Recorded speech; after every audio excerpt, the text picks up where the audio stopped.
Hi, everybody. This is Hannah in editing. Just wanted to pop in really quick and say that I am so sorry. As I'm editing this, I'm realizing that my audio somehow came through my headphones rather than my mic.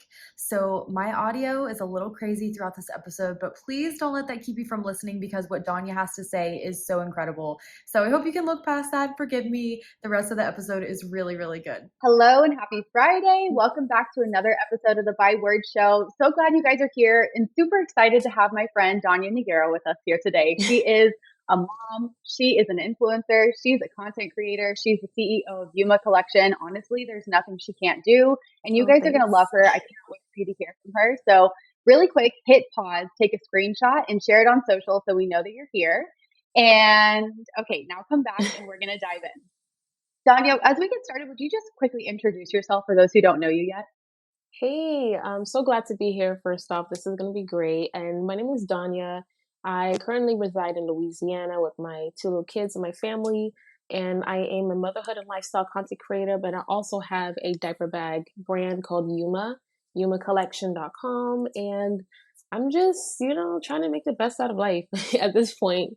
Yes, I love that. And I really do love what you talk about a lot with it's this idea that life doesn't stop when you become a mom. Yes. Like you can be a mom and have a life. And we're going to dive into that. But I would just love to hear your experience with motherhood thus far. I mean, your kids are still pretty little. My son is too. But Yeah. what has your transition to motherhood been like? Were there any things that you didn't expect or things that surprised you along the way? From the beginning of actually just being pregnant to now, it just gave me like this surreal thought process that this is not mine anymore. Like my body just doesn't belong to me. Like, when you're pregnant, people always just touching your belly and, to giving birth. And it's like, even just walking down the grocery aisle, like people are talking to your kids, not you. So it's like, you're no longer the main character. It's the kids. And so that was one huge thing that I had to realize. And then I went like down this weird time of just feeling really, I just down and like not really knowing what I was going to do with my life because literally I'm just a mom. Like it's the kids and they're the main character right now in this chapter of my life, and I'm here to provide for them. And so that's actually why I came up with the motto that life does not end once motherhood starts, because we tend to feel like we have no lives anymore. We're just moms. But I mean, it's a beautiful experience, it really is. But we personally go through this weird phase of like identity, like who are we now? Yes, I totally relate to that. It's so crazy because you hear just so many opinions and experiences about motherhood, and then you become a mom, and it's like, whoa, some of this I expected, Yeah. and then some of this just really surprised me. And I remember having my son and kind of having that same revelation of, okay, yeah, this is going to be challenging at times. It requires a lot of Yeah. sacrifice, a lot of you, especially as a mom. They depend on you for so much, but it is so important to keep yourself a priority so that you can show up for your kids. And I love that that's something that Exactly. you talk about. I wish it was talked about more for moms because I feel like so many moms feel like that's selfish or feel like, oh, when am I going to have the time? I have multiple kids running around. Like, how do you even handle that? Like, what do you do? What has your experience been like as far as just figuring out how to keep the balance of, yes, my kids are my main priority right now, Yeah. but I also have to be a priority. One thing that I'm really grateful for, and this is one thing that a lot of moms are scared to do, because we want to portray that, hey, mom is happy, she's chipper, she's great, like we want to keep a smile on her face all the time. But I'm actually honest with my kids. I'm not yelling at them, but I'll let them know like, hey, mom's tired, or hey, I'm not feeling too well. And it came to the point, my daughter's 5 and my son is 3. You've seen them. But it registered in their mind, like if I'm laying down in my room, my son like pulls the covers over, kisses me on the forehead, and he closes the door to give me space. And it's just like, Wow. Back in the day, and I think this is what we grew up with. We always said our moms are fine. They were happy. They were good to go. They're cooking, cleaning, working. Like my mom was also a nurse as well with everything else. I never saw her like break down. We think it's fine, like she's got it.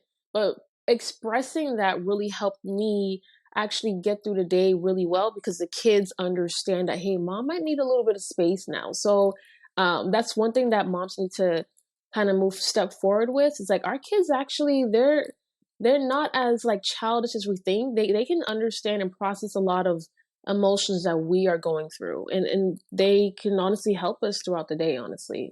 Yeah, that's so sweet that your son, Yeah. even at his young age, can understand that. And it's so true. I've Yeah. seen that with my son too. And he's 2, it's like, I think so many moms feel like, oh, I've just got to have it all together. Like, I'm the mom. Mhm. I don't get to feel all these things because I've just got to be there for my kids and make this perfect, happy life for them. Yeah. And I think they read more than we give them credit for. Like you said, like they're more aware than we probably think they are of how we're feeling. And it Mhm. comes out in the things we say. And so, like, I don't know, just being able to communicate with them openly, obviously not just Yes. loading all of our stuff on them, but just being honest about, hey, you know what? Like, I'm having a hard day. I was just talking to my son yesterday and I was like, man, I'm feeling kind of stressed today. And, he may not know what Mhm. that means, but he to me and he was sweet to me and understood that. And Yes. I just like having that dialogue because I feel like that even models for them having a safe space to talk about how they're Exactly. feeling as well.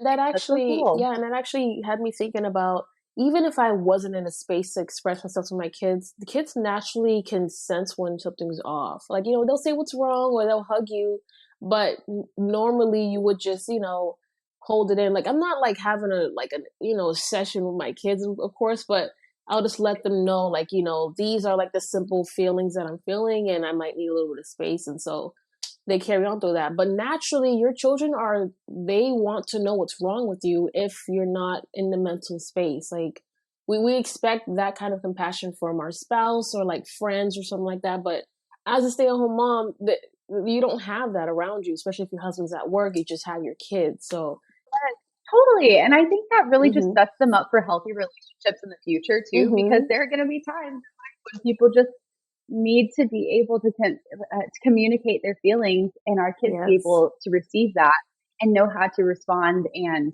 be there for people as well. So I just love that. And Yeah. especially you mentioned stay at home mom. It's amazing all the things that you do with your kids. Yeah. So what has that been to have a business and be working through social media and Yeah. all of that with your kids right I think without intentionally doing it, I was very lucky with just creating content around my lifestyle as is. So it would have been really hard if I had something outside of being a mom, creating content outside of that. by you? But my content is motherhood and lifestyle content. So you'll find anything that's relatable to the struggles of being a mom, or even just in my stories, I'm always making some yummy recipes just for me, or just venting in my story. So it's literally surrounding my lifestyle. So it makes it smooth. And even with content Mm. creation, like the kids are sometimes involved, but sometimes, of course, if they're not in the mood, I'm not going to put them in the content and I'll just make my own. And this kind of taps back into the safe space. And I think being a stay at home mom for these years, it really helped my daughter as well, like accustomed to that. Hey, mom is in the room. Like she has work to do. She knows when I'm working, when I'm not. Actually, for this Mm. for this meeting, she was like, "Hey," she was talking to her brother. She's like, "Mom has a meeting. Don't go in there." And I'm like, "Okay." Like I didn't even have to tell my son. So they've adjusted to that lifestyle, because they know I'm either in the guest room or my office doing something. But even with the diaper bags, I get to take photos with the kids because it's a diaper bag brand, So it's all accustomed to my life right now. So it's great. That's really cool. And I love that you have the freedom, and I've experienced this too, working and being a mom, just to have the flexibility to bring them along on the Mhm. journey. And that's something I'm really passionate about too, is and this whole idea that your life doesn't stop when motherhood starts. It's like Mhm. I feel like having kids brought this weight to the time that we have for me. And it was like, Yeah. whoa, I really want to make the most of my life. And I want to bring my son on the journey to show him how to do that, like Right. that we can pursue our dreams and do incredible things as a family. And Mhm. it's not one or the other where you either have to choose to just be a mom or Right. just work. It's just so special that we have the opportunity to do both and then be able to model Mhm. so many things for our through doing that. But okay, so I'm curious. You mentioned some of the challenges that you've Mm. faced being a stay-at-home mom, a working mom. And even when it comes to this idea of really having your own life, what are some of the challenges that you've faced along the way? I think honestly, the thing I notice with us as women, we internalize a lot of things. So honestly, we're the problem. Let's just say that, because outside looking in, it's like it's not that bad of of a situation, but we're like just pouring in all these negative comments on ourselves, like I'm a bad mom, I didn't do too good today, I yelled at my kids, I'm terrible. It's like the negative comments that comes in because we want to uphold this certain status of being this great mom, but if the day didn't pan as well as we thought it would be, I don't know, it's just more like an internal battle for me, and then I have to just give myself grace, that I'm doing the best that I can, and the kids ate, like they're okay. The house is not that crazy. Um, and I think the first year, with your first child, it's like, I mean, but you do have a son. It's like you want everything to be perfect. So I used to clean up the house all day, make sure she had like all three meals and everything. I'll be completely exhausted. But now with my son and just giving myself grace, for instance, I would work on one room at a time. We have 4 bedrooms, or do laundry on Saturdays instead of trying to pile on everything in one day. Like that's just really overwhelming on top of the business and creating content. Like you can't just do it Yeah. all. But that's the essence of the problem that we have, is we think we can literally do it all. And if you're married, it's like with men, you literally have to ask them. Like they're not gonna sit there like, "Hey, I see laundry on the floor. Maybe I should help." Like you have to ask them, which is so annoying. And so, right, that's why I'm saying it's all an internal battle, because in your mind you're like pissed off at him because he's not helping, and the kids are like screaming in the background. You have to speak to let those that all these, I call them roommates now. Everyone else who's in the house, help mom out. Okay, we're in this together. This is a family unit. Yeah, I love that. And I think when you look at it that way, this is a team effort. It Mhm. again teaches your kids so much about life and operating as a family. And I think it's so true what you said about really being an internal battle, because there are some days Yeah. where I feel so overwhelmed and so exhausted and frustrated. And then as soon as I talk to my husband or communicate my needs, it's like, Yes. okay, he was happy to help if I just said Exactly. something. And so learning to communicate those needs or even frustrations and stresses, it's just helpful to kind of get it out, because then I realized, Mm. okay, it's not as big and crazy as I thought it was. I just needed Yeah. to take a step back, chill out for a minute, and realize that it's Mhm. not the end of the world if I don't get every single thing done. Because I've been there too, Exactly. especially as a first time mom, feeling like, how in the world am I supposed to stay on top of everything, just caring for a child, and then Mhm. maintaining a home and doing Right. work and having a social life? Like it's just impossible if you try to do it all the time, Right. all at once. So just like you said, giving yourself grace is such a key part of this. And I'm glad you brought this up, because I wanted to ask you about mom guilt. I get so many questions Yeah. about mom guilt. How do you deal with it? Is this something you've experienced? And if so, how have you navigated that? I think I've had mom guilt in times where there was just times where I like maybe screamed at my daughter once, or there was this one time when she was like really, really young, and she had like the little playpen or whatever, and I just had her in there like it's nap time, and like we're learning to just let them, you know, not really cry it out, but like you can be there for a little bit, but you know that they're crying because they want to be with you, but they just need nap time. And then like 30 minutes later, I see her walk. Like she got out of the crib and she was walking, but she was like limping a little bit. So I'm assuming she probably was on the edge of the crib for a while. And so I like broke down and cried because I'm over here thinking like, oh, she just doesn't want me there, and I'm gonna let her sleep it out. But she might have just been like struggling. And that was like the only time I had like crazy Mhm. mom guilt, and I'm like, oh my god, I'm like the worst mom ever. But now I feel like the only mom guilt I have is not wanting any more kids because I know a lot of Mhm. people where they want a lot of children and I don't. And I actually had someone who told me like their reason was like usually when moms don't want kids, it's more of like a self thing, like an individual thing. Like they don't want anything to impose on their lifestyle. And I'm like, why did I think about it like that? So I'm like, I guess it just seems like I'm selfish that I don't want any more, but it's like I don't I thought I could have 4, but I just can't. 2 is good for me, like I'm not selfish, but I feel that guilt and like maybe I am because I don't want more. I don't know. But I don't know. It's so weird how that happens because it's like silly stuff. Well, it's easier Mm, said than done, but thinking through stuff like I've experienced the same thing where it's like, why does that really even matter? Like, I know yeah. myself, I know my family, I know this is right for us right now, Mhm. so it shouldn't matter. But still, it just eats me up sometimes. And there are things, I think for me, the biggest mom guilt I feel is working because I Yes. do work primarily from home. I leave the house sometimes, but man, it is so hard some days when I know I have to get Mm, work done. But my son is right there, like, Mommy, will you play yeah. with me? Mommy, will you do that? This can do this. And it's just so challenging because it's just hard Yeah. to be able to separate your attention between I want to be there for my child and I want to be present, Mhm. but I also have these work responsibilities. And so I think for me, it's again going back to what you said about giving myself Yeah. grace and learning either to prioritize my time so that I can give myself set aside space to just focus on work Right. so that when I'm as much as I can be, utilizing nap time, bedtime, all the things, Mhm. so that hopefully I can be present with him when I'm home. But it's just, I don't know. I just get in my head about it. I'm like, am I a bad mom Mhm. because I need to get work?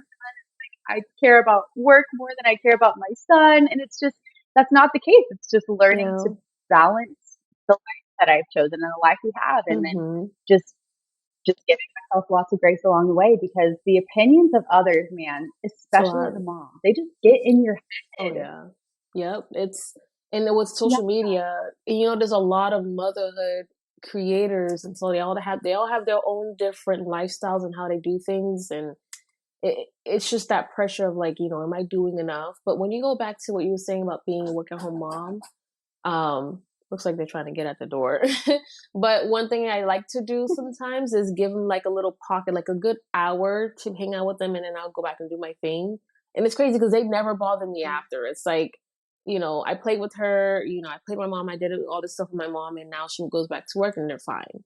Which is interesting because you'd expect them to want Mm. to be with you the entire day, but they just want to see you in the corner of their eye. Like, oh, mom's right there, but they're playing with their toys. Yeah, yeah. Okay, so what you were saying about them only needing that hour of time with you, that's so true. I was Mm-hmm. reading something earlier this year and it said something like 10 minutes a day of Mm, face-to-face contact, like quality time with your kids can give them the connection that they need. Like not exactly. limited to, but as little Mhm. as 10 minutes a day can really make a difference. Because I think you're so right. They just want to know that you see them and Yep. that you're there and you're present. If you're doing other Mhm. things like washing the dishes, doing the laundry, I think that they just want to know that you see them. And I've seen that Right. so much in my son, even in he's 2. It's just I can tell when he just wants my attention. And so I've learned Mhm. that, okay, getting a little crazy. He probably just needs me to shut down my computer for 10 minutes and reconnect with him so he knows that I'm still here. I still see him. I Right. still care about him. He's still priority. And that helps a lot, take the weight off. Because like you said, then you're able to go back to work and they Yeah. know that you're still there. So I was curious, are there any practical tips or things that you would recommend to moms who are really struggling with this whole, I want to be a good mom, but I also want to have my own Mm. life? Like, how did you actually start to take back your own personal life after becoming a mom? Honestly, it started off with like small little steps, like because you just need some time to get away. So I first started off with going to the gym whenever my husband was home, or and I have a lot of neighbors that I'm pretty cool with, so I have them, play with their kids, and then go on a grocery like trip solo, because with the kids it's just too much. I've been that mom that had a kid screaming like in the middle of an aisle, like that's just really overwhelming. So it all started off with taking trips by myself outdoors and then coming back home. It's the drives, honestly. The drives where you can just blast music, sit in the car for a little bit. Those are like my little therapy sessions for me, honestly. And then slowly it was, creating content on the side, having something other than, cooking, cleaning, and being with the kids. Um, and then, of course, like date night. So literally just tapping into these little pockets that expresses me as Donnya, not the mom, not the wife, but just Donnya. And so that's what really helped me keep me afloat, because like you said, we can get lost in all of it. Um and just taking care of yourself. It's like, when it comes to like fitness and stuff, you think it's something you have to do, but it's really therapeutic, Yeah. and just having a hobby is therapeutic, tapping into all these other things really helped me with all the different changes of just navigating through motherhood. That's so good. And I'm glad that you put it that way. Like, I think that makes so much sense. It doesn't have to be this huge Mm, shift. It can be little steps. And even, like yeah. you said, finding a hobby that you enjoy, just finding things that you enjoy. Yes. Because in motherhood, it's so easy to just get distracted by all the little things and putting pressures on yourself and all these standards and things you need Mhm. to keep up. And it's so easy to lose sight of the things that just bring you joy or fill your cup. Mhm. And so I love that it can be really so simple. And I'm with you. It's the Yeah. drives, like a quiet drive or a drive where I can listen to whatever I want to listen to and not songs about trucks or something. Right, It's right. amazing. And so, yeah, I totally agree with that and echo everything you said. I think even if it's 5, 10 minutes a day to yourself, taking a bath, reading a book, for me, it's just like escaping through Yeah, reading once you get to bed. But it fills my cup so much. And I feel like a it better does. mom taken care of, you Right. know? And another Yeah. thing too that a lot of us, we kind of don't think about because we're so stuck in our shell, we're home, we're indoors, but reaching out to other people and other moms and being there for them really helps too, because it's like one of those things where you lose yourself in service and your burdens kind of get lifted in a way because you're trying to help someone else. I don't know how it works out, but it just does. Like when you're in services of another mom or just anybody, it doesn't have to be a mom, like your burdens are like lifted in a way. And you just feel so much better, honestly. And so I had some neighbors where um or even just friends I knew who had kids around the same age would meet up together, and it was like, yeah, I really needed this play date, just a time to talk, to somebody else other than your kids. And so Yes. reaching out really helps. Just reach out to someone else. Yes. I totally agree. That has been Hmm. huge for me too, finding Yeah. community because when you're staying at home with kids, it can feel like a little bubble that you're sometimes trapped Yeah. in.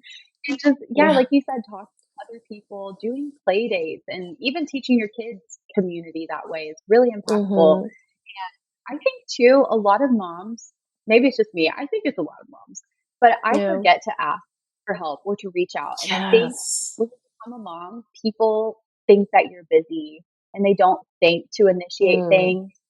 They don't think to get together anymore, but it is just as important, if not more important, to have that Right. community and continued friendships after becoming a mom. I feel like it's definitely what Hmm. keeps me afloat a lot of the time.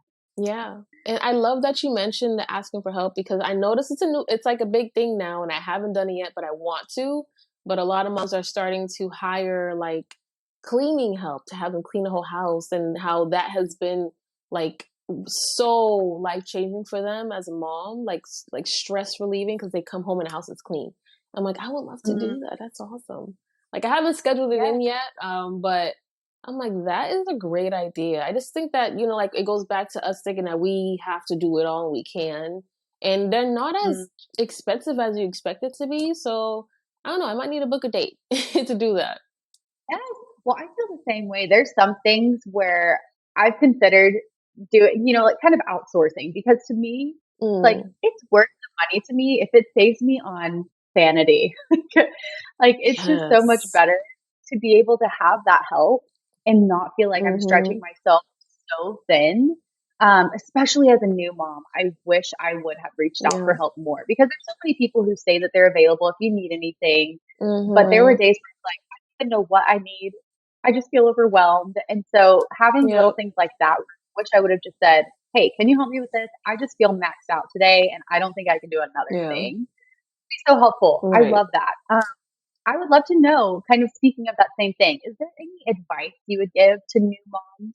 I would say it's so simple to say, like, give yourself grace, but um, definitely do your best to do things for yourself, you know. And there was a saying that I heard, and I didn't even think about how, like, the magnitude of our role is, but it was saying as soon as mom wakes up, like, the house is up. Like, everything that makes a house or homework is up once mom is up. And it's like, wow, I didn't even notice, like, this is a huge, like, role that we are partaking in. But also just try to just love yourself, you know, because we want to do all these things as a mom, but then realizing that our cup is like practically empty, you can't really fill in the cups for everyone else in the home. So just do your best to make yourself happy. And if you have to book a brunch date with your friends, do that, you know, because it really helps. Like, just stepping out to come back in. It's so needed. The first couple times, especially when your child is, like, you know, between maybe like 5 months and 1.5, like, you still miss them, but take some time apart just to do things that you love apart from being a mom. That's so good. I echo all of that. I totally agree. There's so much I Yeah. wish I would have done. All of that I wish I would have done more of as a new mom. Mm-hmm. So I think that's excellent advice. Man, Yeah. okay. Well, I loved all of this. It's just been really fun for me watching your journey, the way that you mother and the way that you speak about motherhood. It's just so encouraging and Oh, empowering to moms. And so please let everyone know where they can find you, follow you, yes. and just learn more from you. Yeah, so on Instagram, I'm Donnya Negera blog. So it's my first and last name. And I just restarted my TikTok. So it's your girl, Donnya. But as for the vegan leather diaper bag brand, it's at Yuma on all platforms. And I think it's at Yuma Collection on Instagram. So you can find us there. And I'm so excited. You know, actually, just from being on here, you can get like 10% off. So that's another cute little discount. But it's great. I really enjoyed this conversation. Yes, thank you so much. You guys, I will link all of her handles and that discount code. That's so sweet Yeah. of you to offer that. You guys need to go and check out Donnya, check out her bag collection. They really are beautiful. Yeah. And thank you Thank so you. much. This has been such a fun conversation. Thank you so much for taking time out of your day to tune into another episode of the Byword Show. I love having you here, and I'm so thankful for your support. Don't forget to share a screenshot of this episode to let me know you were here. I can't wait to talk again soon, but in the meantime, be sure to come hang out with me on Instagram, and remember, I am cheering you on.